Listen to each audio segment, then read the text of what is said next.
Hi everybody, welcome back to my channel. I've been away for a few weeks.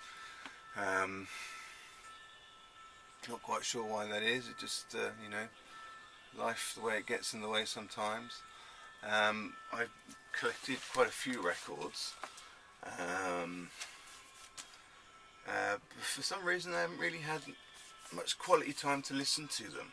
So the ones I'm going to show now are ones that I have managed to spend some time listening to, but some of the ones that I really do treasure, I'm just going to have to show you another time when I really have got a chance to listen to them, because if there's a record that I've sought after or pursued or perhaps paid a little bit more than I would normally, I really do sort of savour listening to that particular record and of those particular records. And I guess because the nights are drawing in now and my listening space is essentially in the living room, I have to sort of share that space with the rest of the family, so having quality time to listen to music without the television on or without kids running back and forth or something, it seems to be harder to snatch at the moment. And I suppose it'll be like that forever, but that's what's going on right now. So I'm going to start off by showing a couple of records that I picked up at a car boot sale, and yeah, I'm glad to have found these. So this is an album called Beginnings. It's the Allman Brothers Band. This album is a sort of a twofer. It's like basically their first two albums. I've never really given the Allman Brothers much attention before. I think it's fair to say that you'll often hear about the Allmans spoken in the same breath as Lynyrd Skynyrd, and I like Lynyrd Skynyrd a lot. I've liked their first album like years ago, and for some reason, I don't know why, I've always felt that I might feel a little bit let down listening to the Allmans, but I'm gladly surprised to find that absolutely not.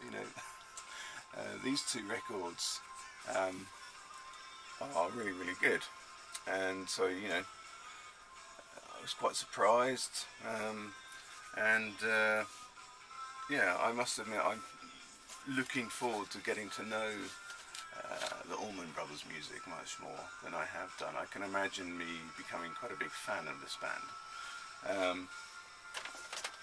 At the same time, I picked up this is their third album.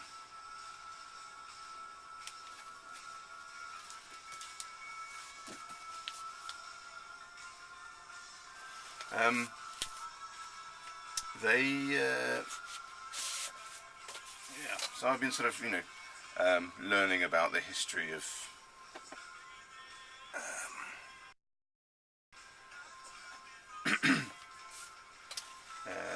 the older brother having an accident and perishing, I think, early on, and about how they continued on afterwards.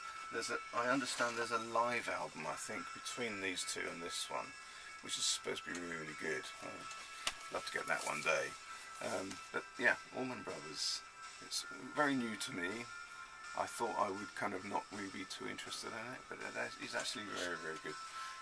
Sort of quality music, quality songs, fantastic playing too. The next thing I'm going to show is a couple of records that I picked up at a car boot sale, the local one where I live. I went there just on the off chance this particular day, 'cause, if it's raining they don't have the car boot sale on, and this was sort of a day where rain was hanging in the air, but it wasn't raining. Normally I wouldn't bother going along if it's like that, because there's a good chance that I'm wasting my time, but this particular day I did. And there was one stall. I always first sweep the whole thing looking for records, and I came to one stall where there was an old man with a box of records, and just in front of me was another person, a young chap, I suppose. He was in his mid-30s, was there with a girlfriend, and he sort of got down, squatted down, went through this box, and I was just waiting for him to just lose interest and go, so that I could descend on it. And I was watching what he was flipping through, and there was some really amazing stuff. This old man that had the store, he obviously was a fan of the Beatles, because it wasn't just Beatles music there, but it was also a lot of the solo stuff, George Harrison, McCartney and Lennon, you know. And this young chap was picking them out, and I was thinking, oh dear, you know, that's not looking good, you know. I thought, well, he doesn't even know who most of these people are most of the time, I'm sure. But he got into a bit of a chat with the stall owner, and yeah, the old man was kind of, you know, a bit flippant about it, like he was almost embarrassed. Oh, those old records, yeah, oh, you could you can have them for £1 each or whatever. During the course of their discussion about it, this man even dropped down low. He said, oh, you know, well, let's say 50p each then. And I thought, you know, this young lad, he's not really interested in these things, because he didn't really know what the value was. He didn't know whether they were good or not, whether they were good condition. And I butted in and said, well, if this was an auction, I would bid a lot more than 50p each. But you could tell straight away, if you do that at a car boot sale, people don't like it, because they feel like, well, I've got my hands on it, technically it's going to be mine.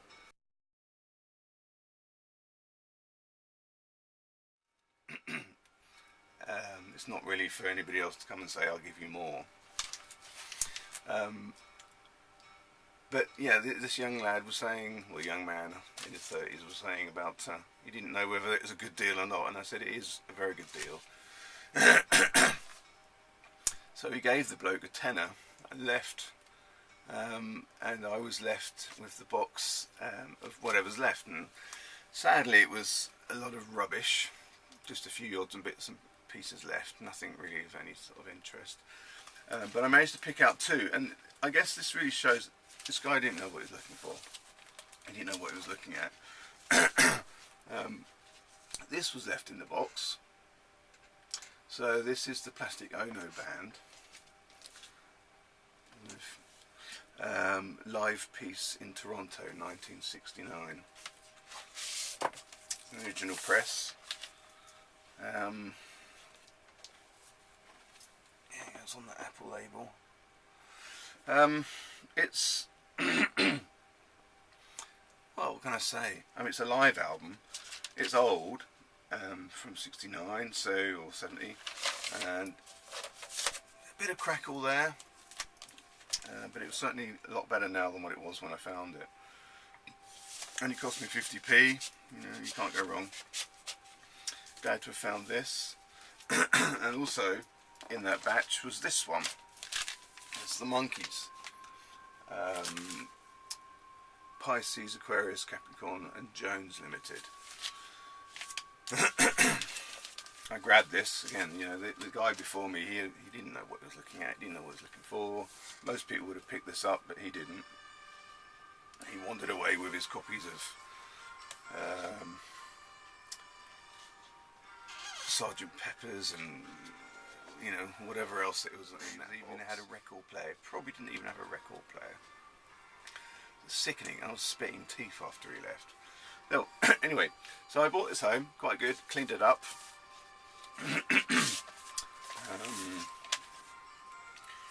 RCA Victor, there's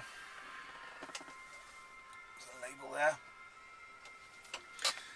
It's quite a good Monkeys record. You know, a lot of people harbour this sort of feeling that the Monkeys were a contrived band, and I guess in many ways they were. But I've heard comments online, or read comments online, where people say, you know, if you feel that way, give this album a listen, and you'll find actually they were actually quite a competent band, and I can see what people mean.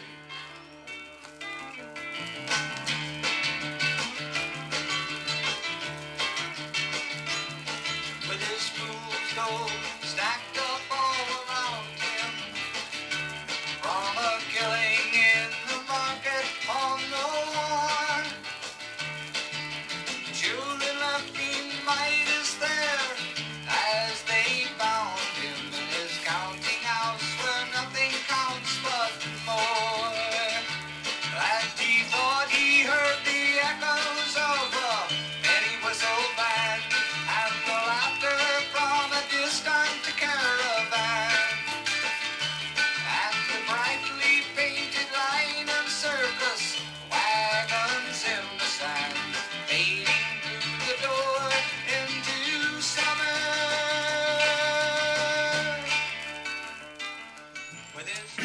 most annoyingly,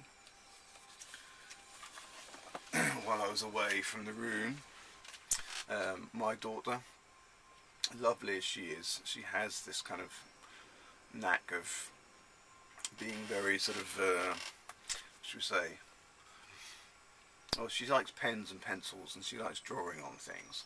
Now, she's a big girl, she's old enough to know better, but I think sometimes she just forgets what she's doing. I don't know if you can see here, but she's taken a pencil and doodled in the faces of the 4 characters of the monkeys on there. Really irritates me when I saw that. I mean, it's kind of comical that she did it. There was blank spaces for faces, and she kind of filled them in if you like. So I've got to sit down with a rubber and try and erase those. I'll see if I can do that and show you at the end of the video how successful I was. Crazy. Anyway, great album. Again for 50p. A couple of weeks ago I had some luck. I was out in... I had to get my car MOT'd. So I was in Cardiff, and on the way home I stopped at a place that was had a bunch of records. It was a little bit out of the way, I suppose. It was a charity shop that was off the beaten track a little bit. So I thought, well, this might actually be worth looking into, and I'm glad I did. All of the records in there were 75 pence each. 75 pence, nothing.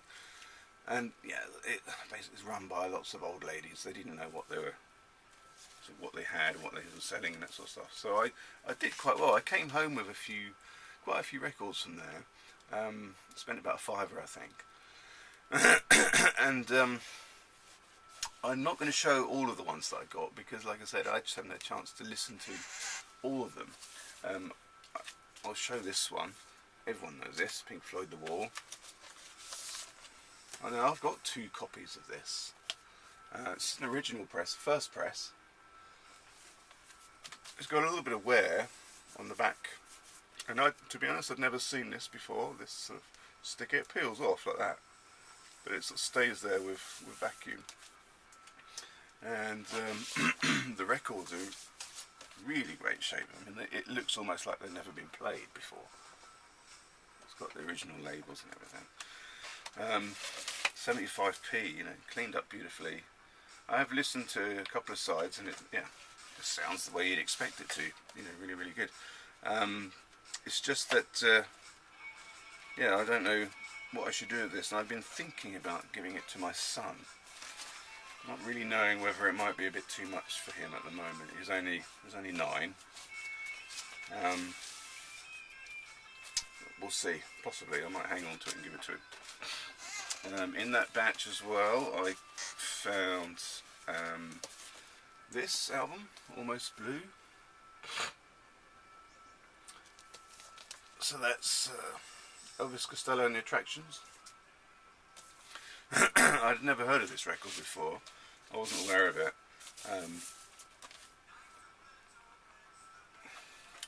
People that subscribe to my channel will know that I have this sort of strange relationship with Elvis Costello. You know, I appreciate that he's really important and he gets a lot of critical acclaim and that. I just have the hardest time getting into his music. I know I really, really should do. I'd like to be able to say, yeah, I like his music. But I try listening to it, and every year almost I make a sort of a New Year's resolution to get into Elvis Costello. But then, by the end of January, February, I've given up again. Yeah, also for 75 pence, I found this in that same batch. I'm not a huge fan of Soul or Al Green, although surprisingly I do actually have a few of his records. I keep them really just... Why do I keep them? Well, they're classic, up there with sort of Marvin Gaye type thing, and I just assume that one day I will learn to appreciate them. Right now I don't, but hey, if something like this comes along, still in the shrink, and It only cost me 75 pence. I'm not going to look a gift horse in the mouth. Still fairly good shape. Good to have. It's nice when they have these, these kind of fun inner sleeves. You can sort of browse through and see what else was, on the market at the time, what was being pushed. Right. And there's this one. Now this is a different charity shop. I see splashed out £3 on this one. It's original pressing of Help, mono. Charity shop in Barry. I can't remember, was it called St Vincent's, I think.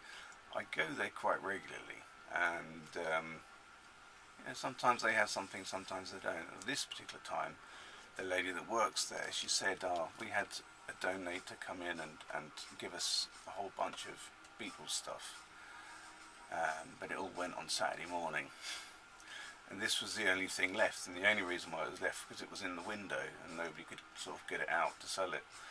So I said, well, can I have a look at it at the very least? And she took it out, and I said, well, okay, I'll buy it. So another instance where something very good went disappeared before my eyes almost. Well, I wasn't there when they sold them all, but she said they made a killing of what they did sell from that whole batch that somebody had donated.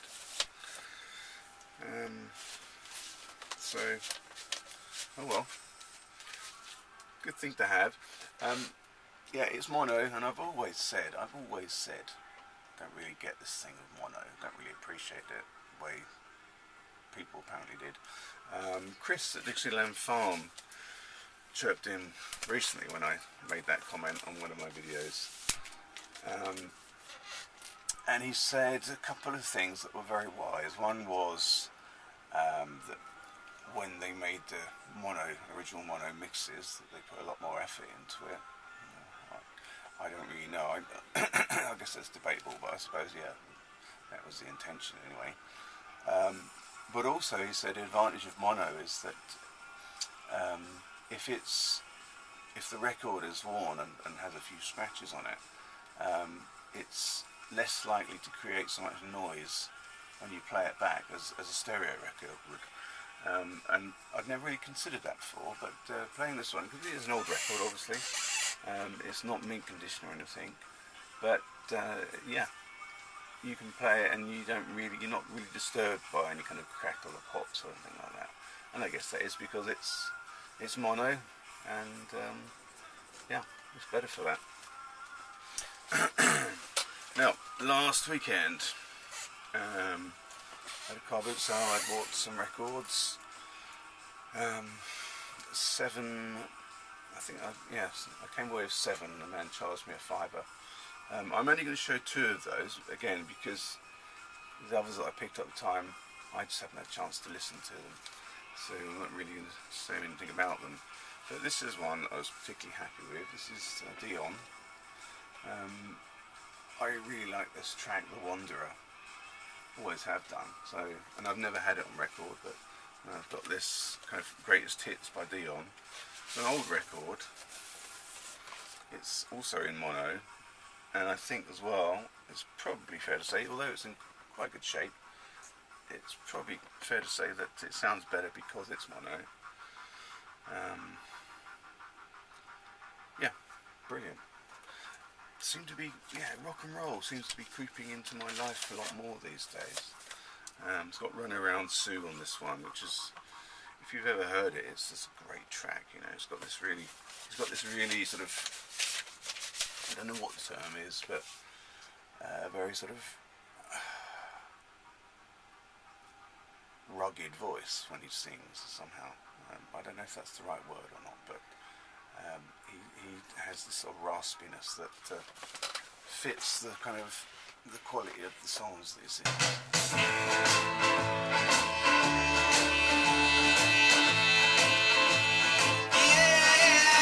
like to tell you something all about the good and the bad. I wish to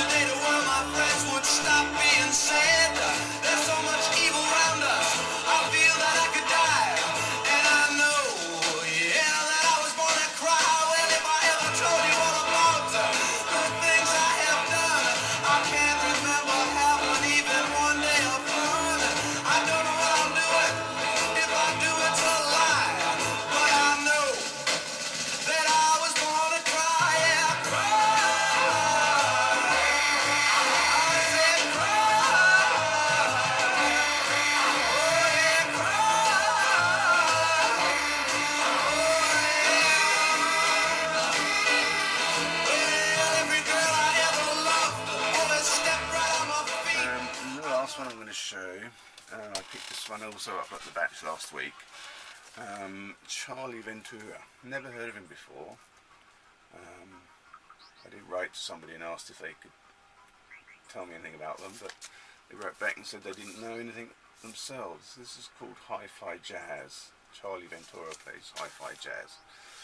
It's mono again, but it's described on Discogs as bop.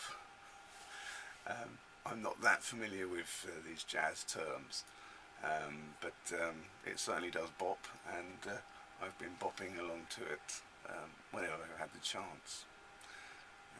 Yeah, it's always fun to find something new in jazz that I haven't discovered until now.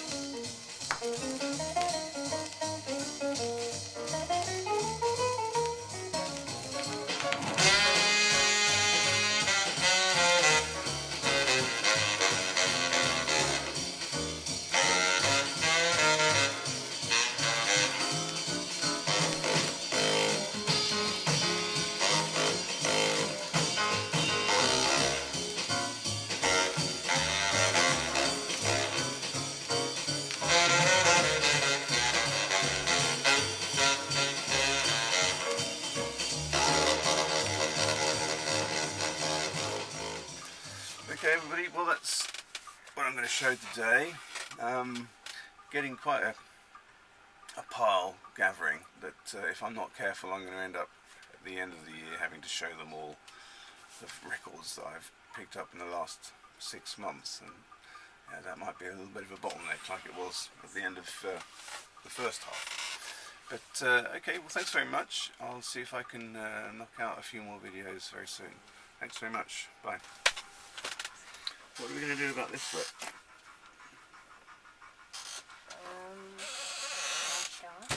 Well, because you've drawn on it with pencil, haven't you? That's not very good, is it? So you can rub it off every base? Well, I could try that, but I don't know if it's going to work. Let's give that a go. Can you go and find a rubber for me and bring it up?